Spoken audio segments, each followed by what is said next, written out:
Les gars, je me pose vraiment la question avec l'explosion de Vinicius Junior, avec encore ce doublé aujourd'hui. Comment on va faire si demain on part sur un Mbappé, Vinicius Junior sur ce côté gauche, ça va être complètement fou. Donc comment faire? Est-ce que, je sais pas, j'ai trop de questions dans la tête. Dites-moi vous, si vous êtes plutôt Mbappé, Vinicius, comment faire du coup si Vinicius continue d'exploser cette saison? Est-ce que Mbappé peut accepter d'être sur le côté droit en attaque? Bref, incroyable. C'est parti pour le débrief. Tu nous en veux car on en fera toujours plus que toi. Les Madridistas, j'espère que vous allez bien. De retour en France, moi ça va super. Directement, enchaînement avec ce match contre Elche. Déplacement compliqué, sans Karim Benzema. Ancelotti a décidé de lui laisser du repos. Hier, je me trouvais à Valdebebas. On avait le journaliste de Goal de la chaîne qui disait voilà, Jovic sera titulaire, on aura sûrement Mariano sur le banc, etc. Mariano titulaire, surprise de Carlo Ancelotti, préféré aux Serbes. On a Marcelo sur le côté gauche à la place de Ferland Mendy. Pas de Carvajal, Lucas Vazquez préféré sur ce côté droit. Peut-être que voilà, on veut y aller step by step avec Carvajal. La charnière, la vraie charnière du Real Madrid cette saison, celle que j'aime énormément, celle que vous aimez énormément, Militao avec Alaba. C'est comme ça bouge pas. Honnêtement, gros match de Militao encore aujourd'hui. Alaba aussi, bien évidemment. Mais aujourd'hui, on a une vraie stabilité en défense. C'était assez préoccupant en début de saison. Et aujourd'hui, je vois que ça passe plus du tout. À part ce but, malheureusement, dans les derniers instants de ce match, voilà, sur une petite erreur de Casemiro, Kroos est un peu trop juste pour la récupérer. Le face-à-face est remporté par le joueur d'Elche. Un milieu de terrain qui a fait son match. Modric qui nous lâche ce bijou pour Vinicius Junior. Vinicius Junior, je ne sais plus quoi dire. J'ai été très méchant avec lui, j'ai été très sévère avec lui et je pensais surtout pas qu'il allait autant progresser et qu'il allait progresser si rapidement. Avec Zinedine Zidane, ça commence à être encourageant. Il y a eu ce déclic face à Liverpool avec ce but magnifique, surtout avec ce contrôle où il l'emmène avec lui.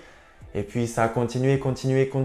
Mais là, honnêtement, je commence à me poser des questions parce que ça commence à être vraiment sympa. Le dernier geste commence à être aussi très intéressant. Il va très vite, il déstabilise ses défenses. La semaine dernière face à Mingueza, c'était juste incroyable.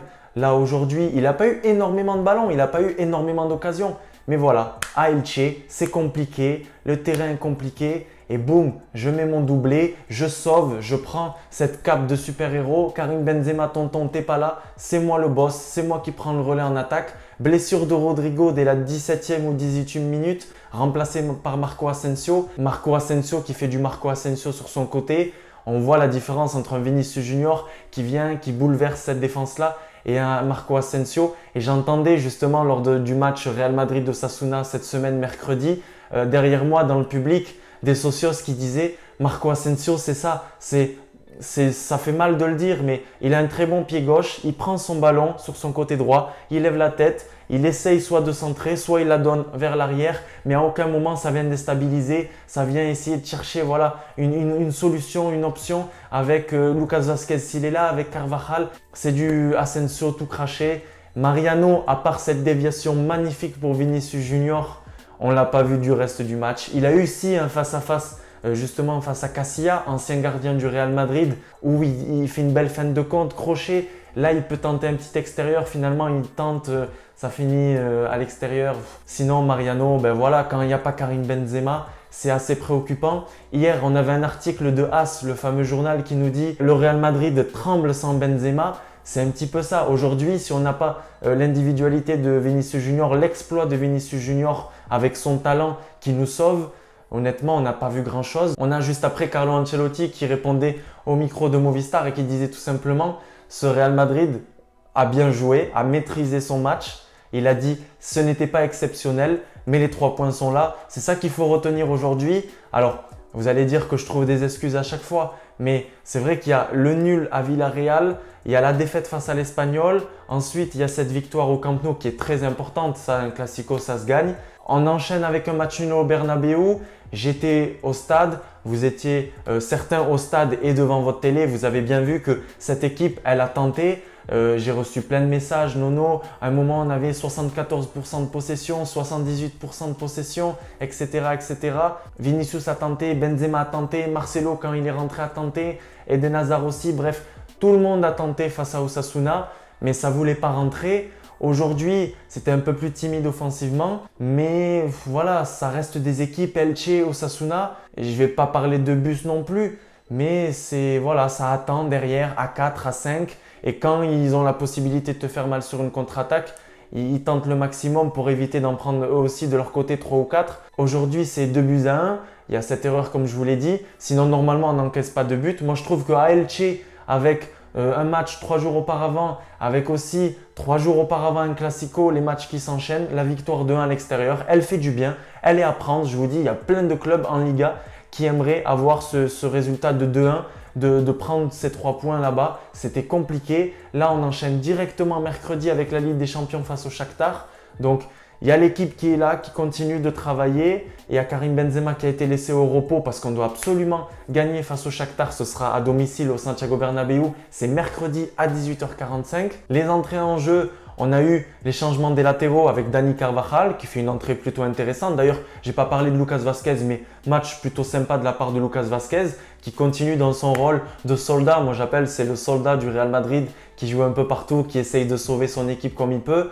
Et puis, sur le côté gauche, Marcelo, techniquement, c'est très beau, hein, les contrôles, les centres, je me retourne, je me retourne, gestes techniques par-ci, par-là. Mais voilà, beaucoup de centres ratés sur ce côté gauche de la part de Marcelo. Je le répète, c'est mon avis, remplacé par Ferland Mendy juste après. Et puis, au niveau de l'attaque, on a un remplacement. Donc, il y a eu Rodrigo Asensio. Et puis ensuite, on a vu Eden Hazard rentrer 7-8 minutes, 84e, 85e minute. Eden Hazard, quoi, sur 7 minutes, on ne peut pas trop le juger, trop le critiquer. Mais voilà, on est habitué, j'ai envie de dire. D'ailleurs, là, il y a la rumeur Chelsea, il y a la rumeur Newcastle. Dites-moi dans les commentaires directement si vous êtes chaud pour le vendre. Est-ce que voilà, on se dit une fois pour toutes que c'est un flop et qui partira au mois de janvier s'il veut partir, parce que Carlo Ancelotti nous le dit hier dans une conf de presse, nous dit « Moi, je ne retiens pas de joueur. Si le joueur veut partir, qu'il s'en aille. » Favorable ou pas au départ d'Eden Hazard, vous me laissez tout dans les commentaires.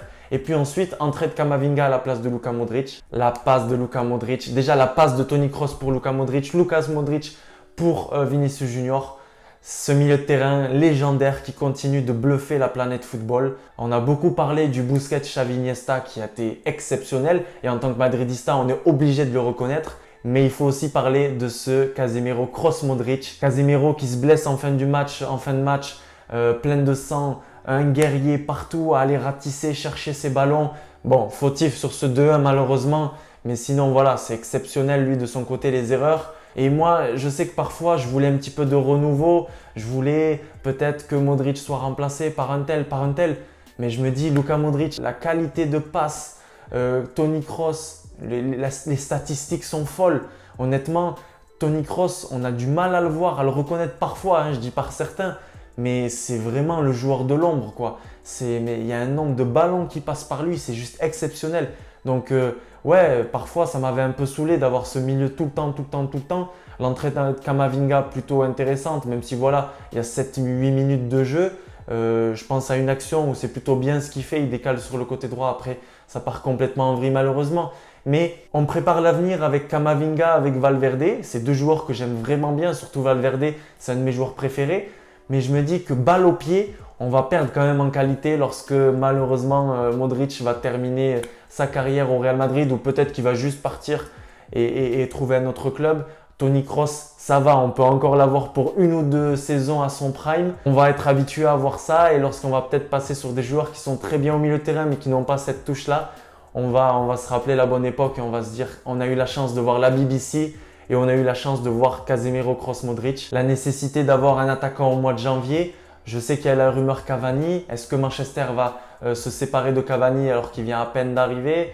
Est-ce qu'il va accepter de venir pour 6 mois? Parce qu'après le Real Madrid, clairement, l'objectif Haaland est là, l'objectif Mbappé est là. Mariano, c'est pas ça. Jovic, c'est pas ça. Des mecs qui sont sur le banc qui servent à rien, quoi. Isco, ça sert à rien. Donc dites-moi quel attaquant vous voulez voir au mois de janvier ou l'été prochain. Je sais qu'il y en a beaucoup qui veulent voir Haaland blessé actuellement. Il y en a beaucoup qui veulent voir Mbappé. Mais vraiment là, en remplaçant de Karim Benzema qui enchaîne les matchs, qui était très fatigué. La preuve, aujourd'hui, il n'est pas là. C'est clairement voilà, du repos. Est-ce que vous voulez voir un joueur en particulier? Dites-moi tout dans les commentaires. Parce que Karim Benzema enchaîne la Liga, enchaîne maintenant l'équipe de France. Avant, il pouvait, entre guillemets, se reposer un petit peu à Valdebebas, s'entraîner avec les joueurs non convoqués par leur sélection. Mais là, notre tonton Karim, il enchaîne. On le retrouve dès mercredi, normalement, si tout se passe bien, face au Shakhtar. Ce sera à domicile, à la Madridina Damas. Très content pour les 3 points. Maintenant, au niveau du jeu, il va falloir que ça s'améliore. Et puis, on retrouve Carvajal, j'espère titulaire face au Shakhtar. On en parlera dans l'avant-match. Normalement, Karim Benzema et puis Ferland Mendy sera aussi titulaire sur ce côté gauche en Ligue des Champions. Mais c'est bien, ça permet aussi de faire tourner l'effectif. Vinicius Junior aussi a été l'homme du match avec ce doublé. Et là, encore une fois, il m'a fermé ma bouche. Dites-moi pour vous quel est l'homme du match. Je pense que c'est Vinicius Junior. Et surtout, dites-moi ce que vous pensez de cette charnière Alaba-Militao. Je sais qu'il y a eu la rumeur Rudiger. Je pense qu'actuellement, avec ce Alaba Militao, on n'en a pas vraiment besoin. Surtout que sur le côté gauche, on a Mendy et Miguel qui sont le futur. Pour moi, l'axe vraiment d'amélioration, c'est ce côté droit avec un Carvajal qui commence petit à petit à montrer ses limites. Bref, à la Madridina Damas, on parle de ça très bientôt. Ciao les Madridistas.